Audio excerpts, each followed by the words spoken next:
Hello everyone, my name is Nabila Gaze, and I am doing my flood research on the 1937 Ohio River flood.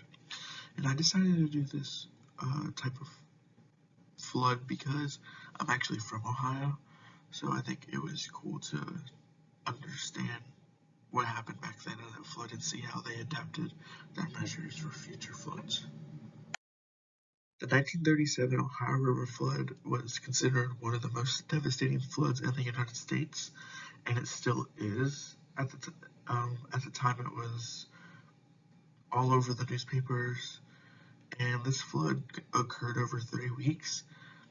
And this flood served as a model for future projects for floods along this river, so it allowed different types of precautions to be put in place.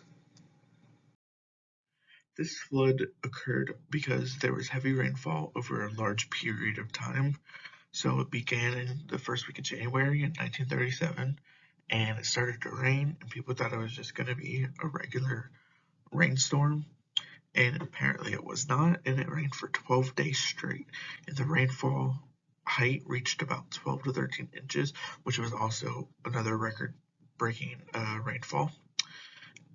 And over the time, this river began to rise in the flood stage, which is where it's a certain um, it's a height where places that can be affected by floods would not be, so it's kind of like a little where it can hold water. Well, it was 52 inches at the time, but as the flood occurred and it kept going, it reached up to 80 inches, so the water went above that flood stage. This flood was so large that it affected multiple states that the Ohio River flooded through. So it almost affected the entire state of Kentucky, which in this picture shows part of Kentucky. I think it's northern Kentucky, and it reached from Point Pleasant, West Virginia, to Cairo, Illinois. So it even reached towards the Mississippi River, and it took about a few months to maybe years for these cities to get back to where they were before the flood, because after a few weeks, the flood finally started to recede.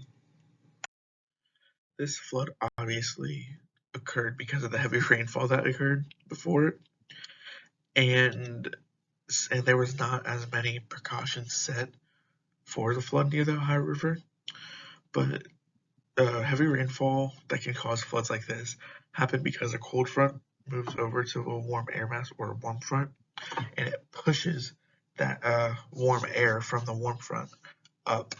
And if it keeps doing that, it's going to create clouds, because clouds, when warm air rises, it cools and clouds form, which has water vapor. So this occurred over a long period of time, which allowed for a bunch of clouds to be formed, and it held a lot of rain, and it just started to fall, and it happened for 12 days straight. So this cold air front and warm air front met at they met for a long time, and it created all this heavy rainfall that lasted for 12 days. This flood affected millions of people at the time because it stretched over multiple states, and there was even a tip going around for people to be on their roofs of the buildings or their houses and wait for help, because at the time they don't think they even had phones, and so they just had to stand on top of their houses and roofs and just wait for help. There was no way to identify them, like they couldn't see them or get calls. 911 they couldn't call 911, so it was just really hard for people at this time. And in this picture, you can see this guy and his dog standing on the roof with the flood beneath them. And around areas of high elevations or buildings that had multiple floors, there was emergency stations set up for people so they can get shelter, food, and just a place to get away from the flood and wait for it to recede. And this flood led to about 385 people to lose their lives, and around a million people were left homeless. And the damages from this flood costed around, I think it was 20 million to $100 million in damages, which is crazy at the time. So during this flood, the U.S. Army, of Corps of Engineers stepped in and rescued people that were stuck in the flood, like on the houses or in the water.